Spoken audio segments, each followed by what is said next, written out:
Alors Jean-Philippe Thiellet, donc vous êtes le directeur adjoint de l'Opéra national de Paris. Alors vous êtes à Marseille, c'est exceptionnel. Je pense que c'est bien aussi que vous soyez là parce que cet opéra au cinéma, ces programmations en direct, en différé, ont pris de l'ampleur dans les salles de cinéma. Donc je suppose que vous faites partie avec l'Opéra de Paris d'une initiative qui a permis tout ça. Oui, bien entendu. C'est une politique que l'Opéra national de Paris a mis en place depuis quelques années. À l'Opéra de Paris, depuis quelques mois maintenant, il y a une nouvelle direction avec Stéphane Lissner qui arrive de la Scala à la tête de l'Opéra et qui, sur ce point, s'inscrit dans la continuité de ce qui a été fait. Et nous sommes convaincus, comme l'équipe précédente, que l'opéra au cinéma, ça peut marcher. C'est un outil formidable de diffusion, de transmission. Ça a concerné plusieurs centaines de milliers de personnes depuis 3 ans. Et donc c'est quelque chose que nous entendons développer. Et pourquoi Marseille? Bien parce que c'est la première fois, c'est la première saison que l'Opéra de Paris est diffusé dans cette grande et magnifique ville. Or, on sait que le public marseillais est un public qui aime les voix, qui aime l'art lyrique. Il y a un théâtre formidable. Et donc, c'était dommage depuis toutes ces années de ne pas parler au public marseillais. C'est pour ça que je suis là ce soir pour marquer l'intérêt de l'Opéra de Paris pour ces diffusions. Alors est-ce que justement par rapport à ça, est-ce que vous sentez une amélioration de la fréquentation des opéras, notamment à Marseille ou ailleurs? Alors, dans les théâtres, ça je peux parler que de l'Opéra de Paris, mais nous sommes convaincus que grâce au cinéma, c'est un autre public qui vient. Parce que pour venir à Paris, il faut prendre le TGV ou l'avion, il faut passer une nuit d'hôtel, c'est compliqué. Donc c'est un autre public qui, peut-être plus habitué au cinéma en tant qu'art, eh bien, se dit pourquoi pas tenter l'opéra et le ballet, parce qu'il n'y a pas que l'art lyrique.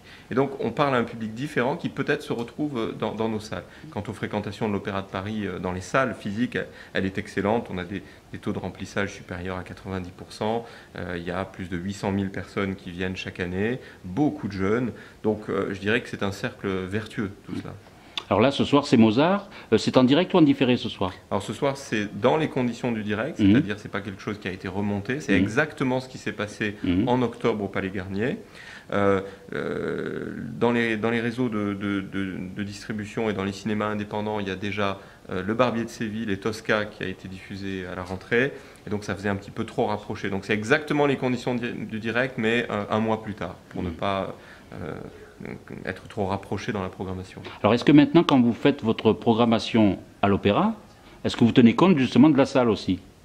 Alors on tient compte naturellement des directs par exemple. On sait que pour la saison prochaine, 15-16, il y aura énormément de spectacles réellement en direct.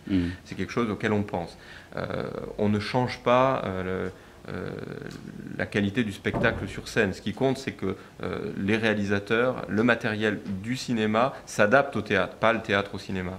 Le Metropolitan Opera de New York a fait un autre choix, en mettant des caméras dans le théâtre et en changeant les lumières, en changeant aussi peut-être la position des chanteurs. Nous avons une position différente qui est que les caméras, les réalisateurs voient le spectacle et s'adaptent au spectacle. Ça donne quelque chose de beaucoup plus vivant et de beaucoup plus fidèle à ce que voit le spectateur. Mais en même temps, il y a des plans plus rapprochés, je suppose. Bien entendu. Voilà. Et donc ça, c'est la différence qu'il y a quand on est à l'opéra. Oui, c'est un spectacle et une expérience différente.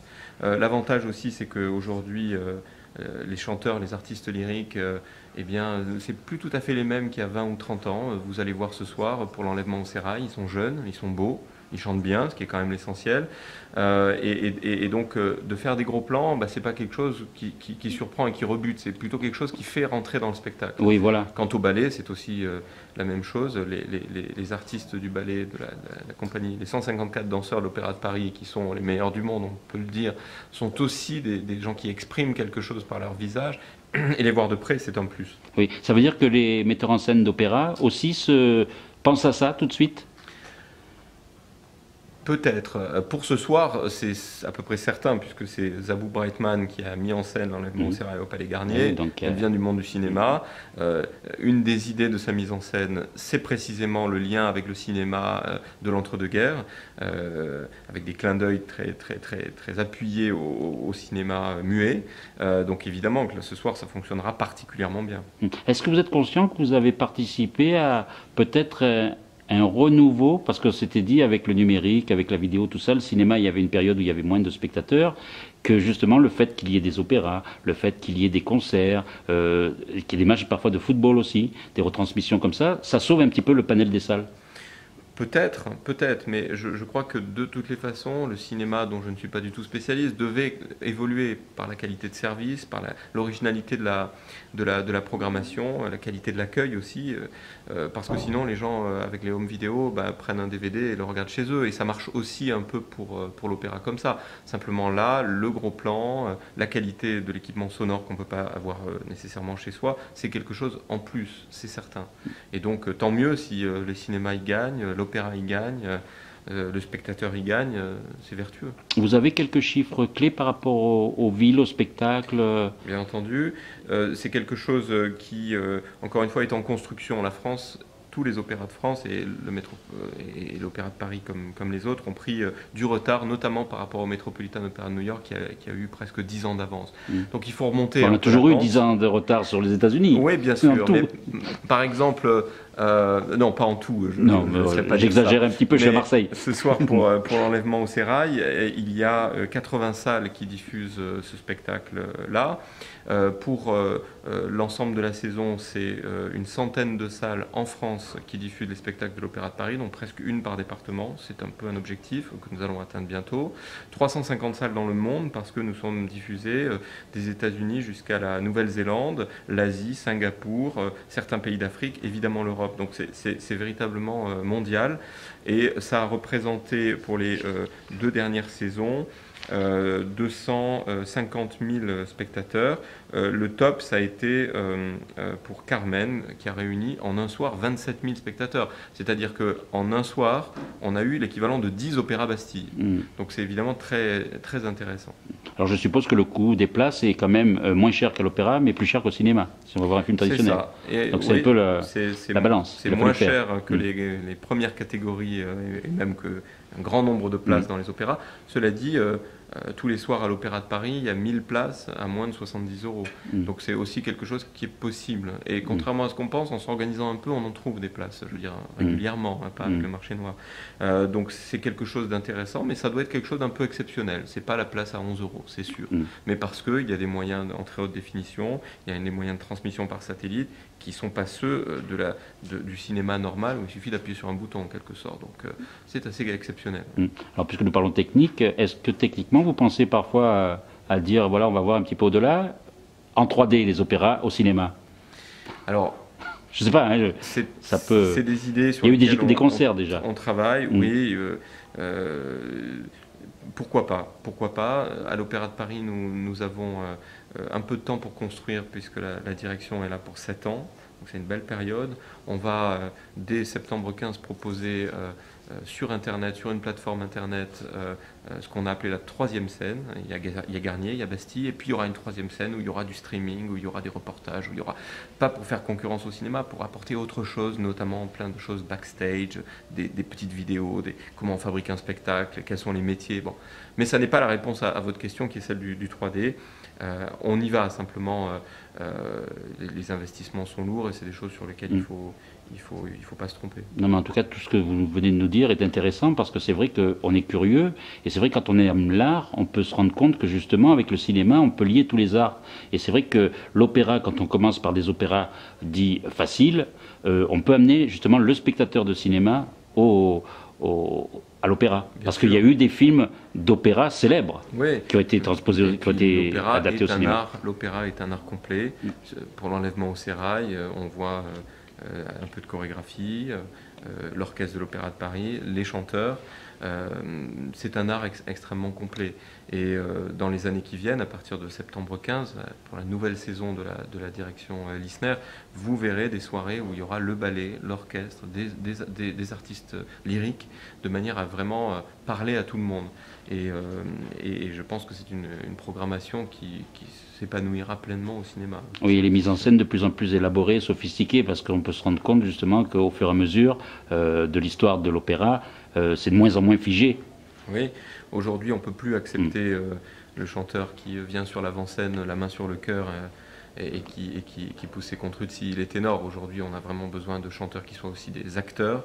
Et l'opéra n'est pas qu'un art de pur plaisir et de divertissement, c'est aussi un art qui parle des grandes problématiques de l'humanité. Il faut des metteurs en scène à la hauteur. Alors il faut des metteurs en scène qui respectent la musique et qui respectent les chanteurs, ce qui n'est pas toujours le cas. Il faut trouver un équilibre. Faire une programmation dans un opéra, c'est difficile. Mais à l'Opéra de Paris, on a vraiment ce qu'il y a de mieux au monde. Et j'ai vraiment confiance dans toute la programmation qui va être présentée le 4 février prochain. Donc c'est aussi une manière de donner rendez-vous. Le 4 février prochain, Stéphane Lissner annoncera sa première saison 15-16, y compris avec les projets cinématographiques. Les meilleurs chanteurs seront de retour à l'opéra. Ceux-là sont déjà très bons, mais je parle des grands noms dans le monde. Benjamin Millepied proposera sa programmation chorégraphique. Donc c'est un avenir très, très ambitieux qui est tout proche maintenant. En tout cas, nous qui aimons le cinéma et qui aimons aussi l'opéra, eh bien, on est content que de telles initiatives aient été prises depuis l'évolution justement du numérique. Et je voulais vous poser une question. Pour tenir le poste que vous tenez, là on va finir avec ça, est-ce qu'il faut être passionné de musique et d'opéra? Ou est-ce que justement il faut aimer l'art et la culture en général? Écoutez, qu'est-ce que vous diriez aussi, je vais vous poser une dernière question en même temps, qu'est-ce que vous diriez à ceux justement qui ont une petite réserve de dire « Oh, je vais aller voir un opéra, même au cinéma, c'est un spectacle avant tout, c'est tout ce que vous venez de dire, mais voilà, il ne faut pas que ce soit rébarbatif. » Je dirais que l'opéra, c'est d'abord un spectacle total, avec des histoires qui sont celles de l'humanité, et c'est quand même avant tout la musique et les voix. Et donc avoir des chanteurs comme Jonas Kaufmann, Anna Netrebko, Elina Garancha et Annie Arteros, il y en a plein comme ça. C'est des gens qui sont au top de leur art et qui arrivent à exprimer les grandes émotions de l'humanité avec la beauté de la voix. Pour moi, la voix est le plus bel instrument. Mais par ailleurs, il y a un orchestre qui est formidable, des danseurs pour le corps de ballet qui sont au top, avec le Bolchoï, avec les danseurs de Londres. Mais nos danseurs à Paris sont véritablement exceptionnels. Donc je dirais qu'il faut lutter contre les idées reçues. L'opéra, on s'y ennuie. L'opéra, c'est long. L'opéra, c'est compliqué. Si je ne comprends pas, j'aimerais pas. Non, il faut oser y aller. Il faut oser y aller, se laisser prendre par l'émotion. C'est à la portée de beaucoup de monde. Simplement, souvent, les gens n'osent pas, notamment venir au Palais Garnier, à l'Opéra Bastille. Donc j'ai envie de dire, osez venir. Alors pour répondre à la première partie de ma question, il faut être passionné d'art, d'opéra pour faire ce poste-là. Il vaut mieux parce que il y a le directeur qui dirige l'ensemble de la maison et qui porte le projet artistique. Après, il y a pas loin de 2000 salariés à l'Opéra de Paris, donc c'est des équipes extrêmement nombreuses, avec plus d'une centaine de métiers. C'est sûr que ce n'est pas une maison comme une autre, ce n'est pas une administration, ce n'est pas une entreprise comme une autre.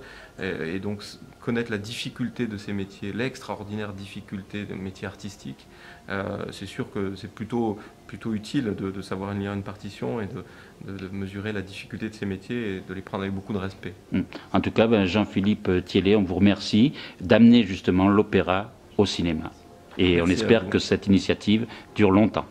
Merci. Beaucoup. Merci.